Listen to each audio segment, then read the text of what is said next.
Shalom Ubrachá. Nossa Parashá, hoje, Parashat Shlach, ela vai contar uma história muito interessante. E Parashat Shlach começa com as palavras que Hashem falou para Moshe: Shlach lecha Hashem, mande lecha, mande para você homens. Aparentemente essa linguagem ela é meio estranha. Quando Deus fala alguma coisa para Moshe durante toda a Torá, ele não fala para você, ele fala, Deus falou para Moshe falar para o povo de Israel, Deus falou para Moshe fazer alguma coisa, mas essa linguagem Shlach lecha, mande para você, ela é interpretada de duas maneiras. De acordo com a Kabbalah, ela é interpretada como Shlach lecha, mande para o seu próprio bem, para você, para o seu próprio bem. De acordo com o Pshat, o Rashi explica, mande para você, quer dizer, eu não estou me metendo, quer dizer que Deus fala para Moshe, eu não estou me metendo nesse assunto.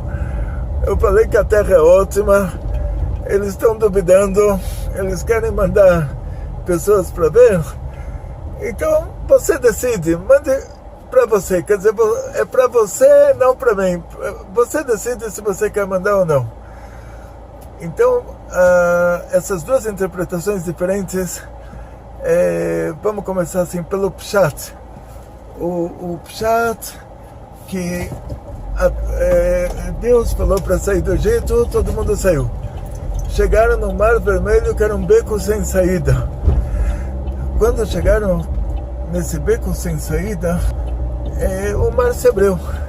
Então o povo, essas mesmas pessoas que eles tinham visto isso, que o faraó estava atrás, o mar estava na frente e o mar se abriu, eles não teriam que desconfiar que vai ser diferente em relação à conquista da terra de Israel. Por causa disso, a gente vê que no final da história, quando os Meraglim voltaram, eles trouxeram frutas enormes e falaram assim, da mesma maneira que essas frutas são enormes, dessa mesma maneira o povo de lá é enorme. E tem o Rio Jordão, a gente não vai conseguir cruzar o Rio Jordão, porque se a gente for cruzar o rio, a gente vai estar só com a cabeça para fora e eles vão dar flechadas nas nossas cabeças. Então a gente não vai ter como chegar do outro lado. E eles falaram também que as muralhas lá são muito grandes. E nessa parte final da história, o Caleb, ele consegue faz um trambiquinho lá para todo mundo ficar quieto. Ele fala, não só isso fez Moshe Rabbeinu, assim, tipo, todo mundo já estava no embalo de falar mal de Moshe. Aí ele aproveitou esse embalo, ele fez como se ele fosse falar também, fofocar mais um pouquinho, e ele falou, não só isso fez Moshe pra gente, mas também Moshe, ele fez o slav, que era uma ave, que a natureza da ave é subir, e ele fez aquela ave aterrissar, fez a ave baixar no deserto, na parasha anterior que a gente viu. Moshe Rabbeinu abriu o mar. Então o Caleb, aparentemente, ele está falando coisas que não eram nada profissionais. Ele foi mandado lá para ver a terra e agora ele está contando coisas sobre o Egito, sobre o deserto, e não sobre a terra que ele foi lá ver. Mas se a gente se aprofunda nas palavras do Caleb, a gente vai ver que realmente é uma refutação de tudo que eles falaram lá. Que eles falaram, olha, o Rio Jordão, se a gente for cruzar o rio, a gente vai estar com a água até o pescoço e só a cabeça de fora, e eles vão dar flechadas na nossa cabeça. E aí o Caleb fala, e no Mar Vermelho, como foi? Deus abriu o mar. Moshe fez o mar se abrir. Então, quando eles falam sobre as muralhas, que elas são muito altas, e o Caleb, o que ele fala? Que Moshe fez aquelas aves aterrissarem. A natureza da ave é ficar lá em cima, voar para cima, principalmente quando ela vê pessoas. Então, quanto mais até a ave, que por natureza ela tem uma opinião própria, e por natureza ela voaria para cima quando ela te visse, Moshe Rabbeinu fez elas aterrissarem contra a própria natureza delas. A pedra, a muralha de pedra, que a natureza dela é afundar no chão, quanto mais que as muralhas de Jericó vão afundar, que foi o que aconteceu mais futuramente. Então a gente vai ver muitas coisas assim, muitos detalhes nessa história, que o final da história vai justificar o começo. Ou seja, assim, o pshat é Shlach Lecha, que Deus já está vendo o final da história. Deus já está vendo que os Meraglim vão falar mal da Terra Santa e vão causar com que o povo fique lá 40 anos no deserto, até toda aquela geração de homens falecer. E não a geração das mulheres, que as mulheres elas queriam entrar na terra de Israel. As mulheres, ao contrário dos homens, no mérito delas, o povo de Israel saiu do Egito. Ou seja, primeiro de tudo, a Miriam, que ela conversou com o pai dela era o líder do nosso povo. O pai tinha decidido que ele vai divorciar a mãe, vai se separar da mãe porque o motivo simples que tinha sido feito o decreto para matar todos os homens, os nenês que nascessem. E a Miriam falou para ele: agora que você vai se separar da mamãe, todo mundo vai seguir o seu exemplo e vai se separar da mulher, e não vão nascer meninas também. Então, no mérito da Miriam, o povo de Israel cresceu no Egito.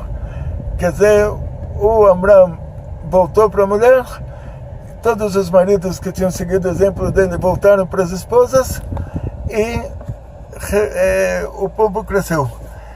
No mérito das mulheres, que os maridos estavam exaustos no trabalho, as mulheres iam lá e se olhavam com eles no espelho e levavam um lanchinho para eles, e no fim conseguiam seduzir eles e fazer lá mesmo os filhos.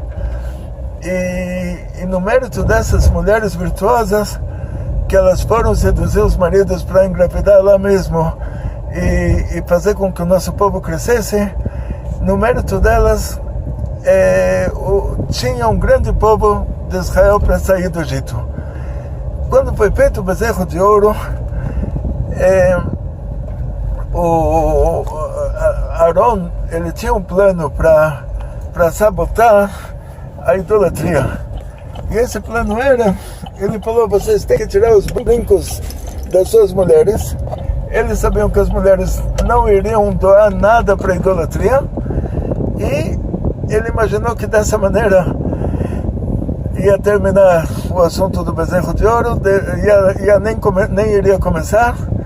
E ao contrário, os homens foram lá e agrediram as mulheres, arrancaram as joias delas e doaram para fazer idolatria. Então, por causa de tudo isso, é agora que a gente chega nessa questão também, que quando no final da história dos espiões, os homens resolveram que eles não vão mais para a terra de Israel, e as mulheres não. As mulheres falaram que sim, que elas querem sim ir. Quer dizer que em todos os casos, todas as tragédias do deserto, inclusive a Machloket de Korach, que a mulher do On Ben Pelet, ela salvou a vida do marido. Que o Korach veio buscar o marido dela e ela ficou sentada na porta de um jeito sem pudor, tirou o shaitel e ficou sentada na porta da tenda, e o Korach pensou que esse cara deixou de ser religioso e não levou o On Ben Pelet com ele, e ela salvou a vida do marido dessa maneira. Então, em outras palavras, as mulheres no deserto, elas estavam 100%.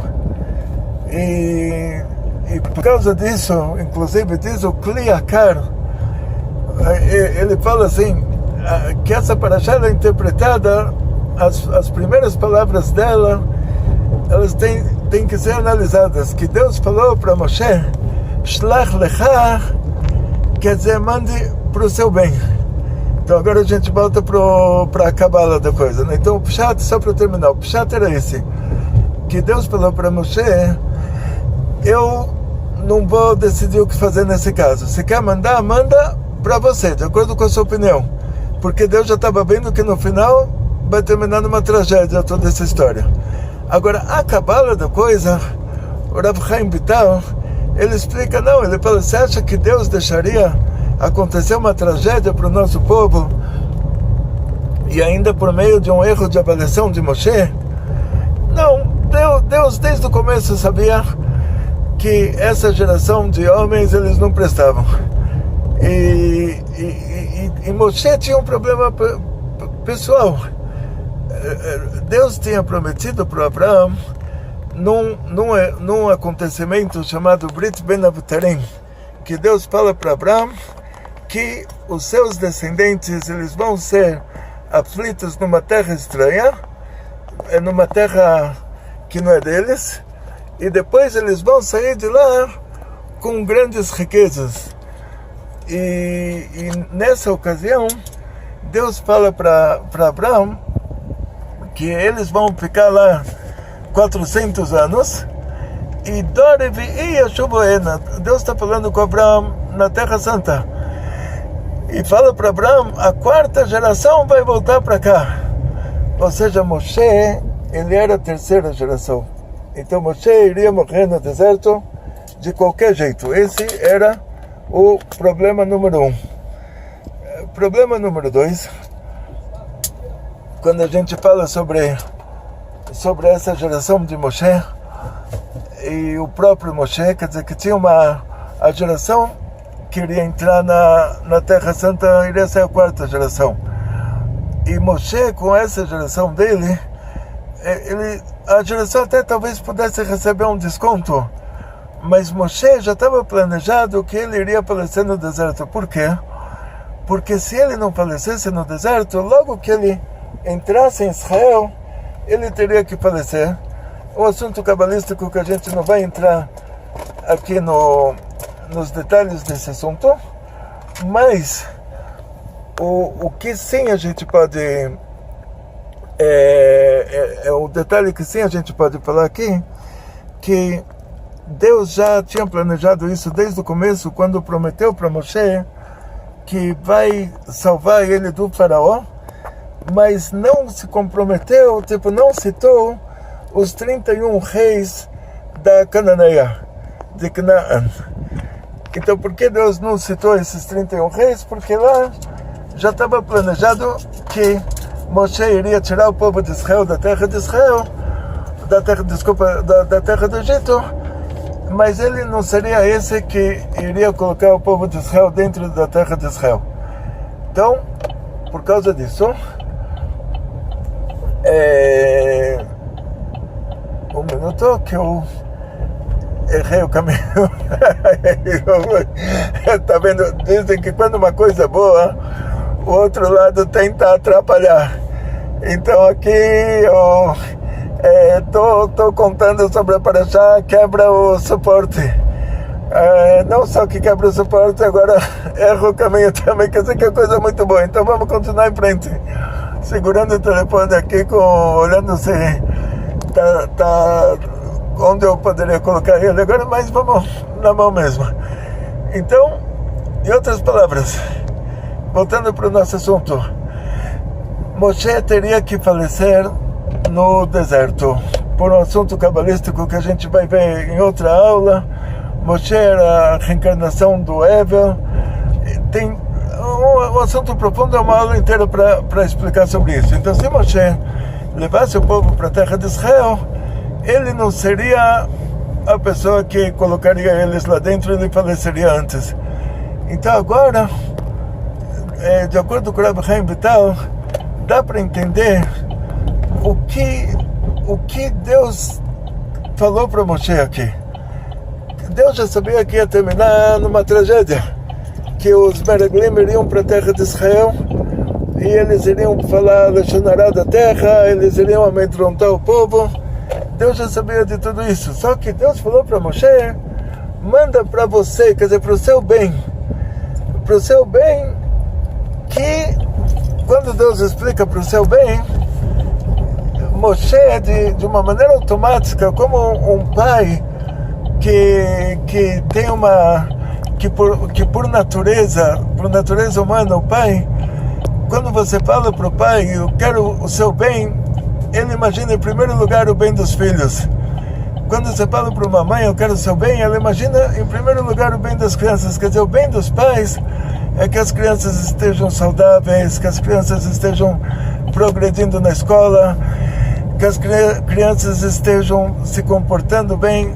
Esse é o bem dos pais. Então, para Moshe era óbvio, quando Deus falou para ele, manda para o seu bem, para ele era óbvio, o bem dele era o povo. Então, para ele era óbvio que Deus estava falando que vai ser bom para o povo. O que ele não entendeu é que nesse caso Deus estava falando, olha, esse povo, eles já estão aprontando, já fizeram o bezerro de ouro, já choraram aí porque não tinha carne e eles tinham lá rebanhos, choraram para economizar o que eles tinham, para Deus fazer um milagre, para eles não precisarem gastar dos rebanhos deles, choraram por tudo. E agora estou entrando aqui para comprar um suporte novo, para a gente ter suporte para nossa aula continuar com o suporte.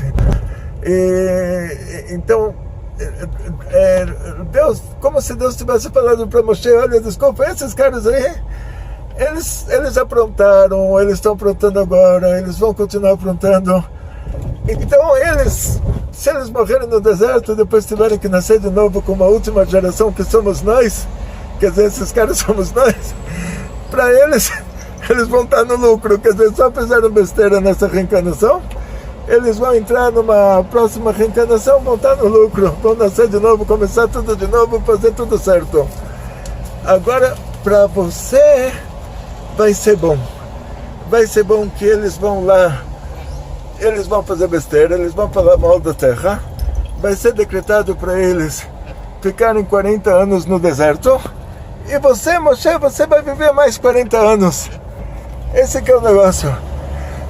Moshe, na hora que Deus falou para ele, manda para você, para o seu bem, ele automaticamente, ele nunca tinha pensado em si próprio, ele sempre pensou no bem do povo. Então, para ele falar para Moshe o seu bem, ele imagina o bem do povo. Agora, quando Deus fala para Moshe, Shlach lecha, para o seu bem, Deus está dizendo para ele, para o seu bem particular.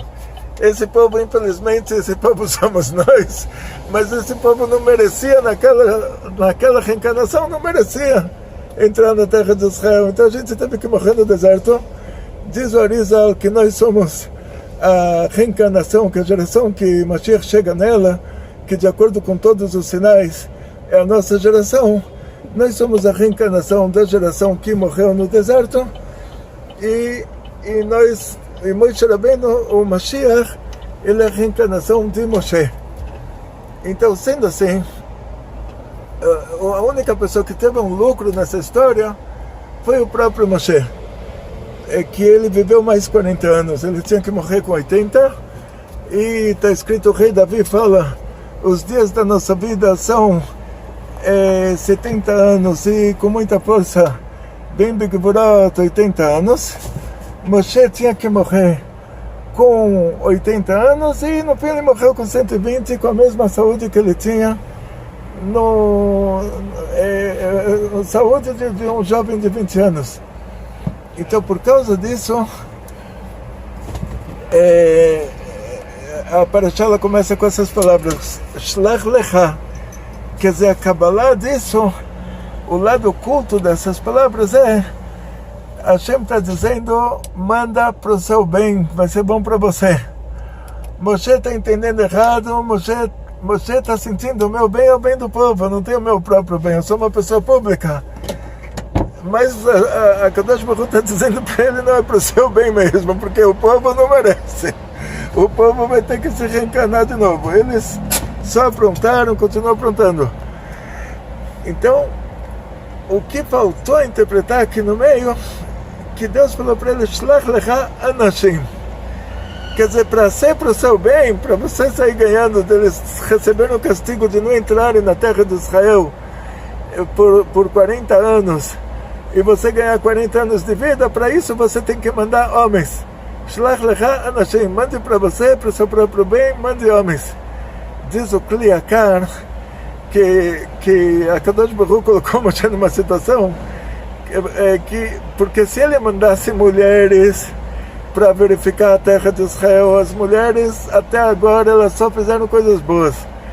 Como falamos antes, a Miriam convenceu o pai a voltar para a mãe, as mulheres virtuosas no Egito seduziram os maridos, engravidaram deles lá no meio dos pomares para aumentar o número de crianças no nosso povo. As mulheres no deserto foram contra o bezerro de ouro, as mulheres foram contra os meraglim. Se Moshe tivesse mandado mulheres, elas voltariam e diriam, gente, olha, essa terra não existe igual. Não importa que tem lá Irã, Síria, Estados Unidos quase bombardeando Irã, Israel, base americana que pode levar de volta lá não sei quantos mísseis com GPS, que entra no apartamento em Tel Aviv, entra até o banheiro e estoura na pia. Não importa. Com Irã, sem Irã, essa terra é uma maravilha. Se dependesse das mulheres, eles teriam entrado na terra de Israel e Moshe Rabbeinu teria falecido então com 80 anos.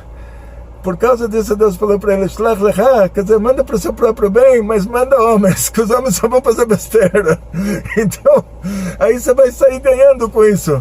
Porque se você mandar mulheres, elas vão fazer certo, e aí você perde. Mas Moshe Rabbeinu não entendeu toda a história, porque essas coisas Deus só revela depois. Deus ocultou dele essas consequências. Ele desconfiou, ele teve um feeling, ele mudou o nome do Yeshua. Está escrito que Rabi Meir Balanés, ele é uma história de um Nerão Caesar, que era um general romano que se converteu ao judaísmo, e saiu dele Rabi Meir Balanés. Rabi Meir Balanés, ele reconhecia a pessoa de acordo com o nome. Pelo nome da pessoa ele já sabia o que ele vai ser, o que ele vai fazer de bom, o que ele vai fazer de ruim. E por quê? Porque o Esav, que era o ancestral do Nerão Caesar, que era um general romano, eles eram descendentes do Esav. O Esav, ele falou, o meu irmão foi chamado de Yaakov, ele foi chamado, essa palavra Yaakov é uma palavra de calcanhar, e já me passou a perna 2 vezes. Quer dizer, me passou o calcanhar 2 vezes. Então o Esav era esse que ele reconhecia as pessoas pelos nomes. E o Rabi Meir Balanés, um descendente do Esav, que o avô dele se converteu ao judaísmo, ele também usava essa mesma técnica. E Moshe Rabbeinu, a gente vai ver que nesse caso, somente nesse caso, na hora que ele começou a desconfiar que a coisa vai terminar num grande problema para todo mundo, mesmo que vai ser um grande bem para ele, mas ele não queria isso. Para ele, a felicidade dele era o bem do povo. Então, na hora que ele já começou a desconfiar que a situação vai ficar preta, ele mudou o nome do Yeshua. Ele acrescentou no nome de Yeshua uma letra rei. Colocando o nome de Deus no nome de Yeshua. Yeshua quer dizer salvar, uma coisa assim. Yeshua é salvação.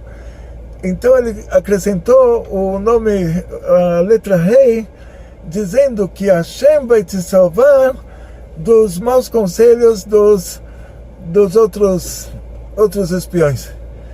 E o Caleb, Moshe não precisou mexer no nome dele, porque Caleb é Kelev, como o coração. Quer dizer, do jeito que ele saiu, ele era um tzadik, ele vai voltar um tzadik. Os outros não, os outros saíram de lá tzadikim e chutaram o pau da barraca no meio do caminho. Chegaram a Israel, chutaram a religião. Aí O Yoshua teve uma ajuda divina especial, que Moshe rezou por ele, Moshe acrescentou uma letra no nome dele, e o Caleb era esse que ele foi bem, voltou bem. Então, na prática, assim, o que a gente aprende com essa parashá? Shlach lecha Hashem. Quer dizer, Moshe Rabbeinu, Deus falou para ele, você manda essas pessoas, mas manda homens. Porque se mandar mulher, aí a gente não consegue esse bem para você. Deus queria que já essa geração já ficasse lá mesmo, já tivesse a segunda chance depois na nossa geração. E a Gemara diz, a Gemara traz sinais do que vai acontecer na geração que Mashiach vai chegar, para a gente saber que a gente está nessa geração. Um dos sinais é que os jovens vão fazer os velhos passarem vergonha. E esse sinal é muito interessante, porque a Gemara, quando dá um sinal, ela dá um sinal bem no genérico, quer dizer, a maioria dos jovens vão fazer a maioria dos velhos passarem vergonha. Como pode ser uma coisa dessas, se em cada geração um velho era sempre um velho experiente e um jovem era sempre um jovem imaturo? Então quem fazia o outro passar vergonha? O velho fazia o jovem passar vergonha. E a Gemara diz, não, mas vai ter uma geração que vai ser o contrário, vocês vão saber que nessa geração Mashiach vai chegar. Então essa geração é a nossa. Agora eu vou comprar um equipamento para o telefone, que o meu equipamento quebrou. Quando eu comprei esse telefone, eu precisei correr atrás de uma criança de 10 anos para me ensinar a usar ele. A criança teve muita paciência comigo, me explicou 10 vezes, eu cada vez precisava de uma nova explicação. Agora eu vou precisar comprar equipamento, eu também vou precisar procurar uma criança para me ajudar a colocar o equipamento no carro. Então a gente é a geração do Mashiach, a gente é a geração que saiu do Egito e não entrou na terra de Israel, que agora com o Mashiach a gente vai entrar. Outro sinal que nossos sábios dão, eu estou vendo ele aqui do meu lado, eu estou aqui do lado do rio Tietê. Nossos sábios dizem que no futuro, quando na geração que o Mashiach chegar, uma coisa muito interessante isso, os rios vão andar como óleo, e você vai tentar pescar um peixe para um doente nesse rio, você não vai conseguir. Então o que quer dizer? Os rios vão andar como óleo. A gente vê lá o rio Tietê, vocês não estão vendo que está atrás da marginal, estamos aqui na marginal do Tietê. Os rios vão andar como óleo, o Tietê ele anda devagarzinho. E você tenta pescar um peixe para um doente, você não consegue, não tem peixe lá, não tem vida mais no rio. O Rashi tentou explicar esse sinal e ele não conseguiu. Até o Rashi, que explicou tudo na Torá, chegou nesse sinal e ele não conseguiu explicar. Ele falou assim, talvez vai estar tão frio que o rio vai andar devagar, mas ainda vai ter jeito de quebrar o gelo e pescar um peixe para um doente. Um peixinho só você consegue ainda pescar. Então nem o Rashi conseguiu decifrar esse sinal.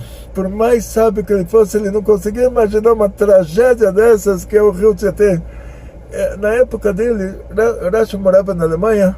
Se 100 alemães jogassem 100 barris de tinta nanquim dentro de um rio, na hora o rio ficava preto. Meia hora depois já estava água mineral de novo. Então nem o Rashi conseguiu decifrar uma coisa tão ruim. Nem ele conseguiu acreditar que a gente vai chegar que esse sinal vai acontecer na prática. Então assim, a gente é essa geração. A geração que aprontou, a geração que morreu no deserto. Agora a gente se reencarnou para ter a Geulah. Então vamos rezar cada dia para que a Geulah chegue o mais rápido possível e que a gente não precise sofrer mais. Já deu o que tinha que dar.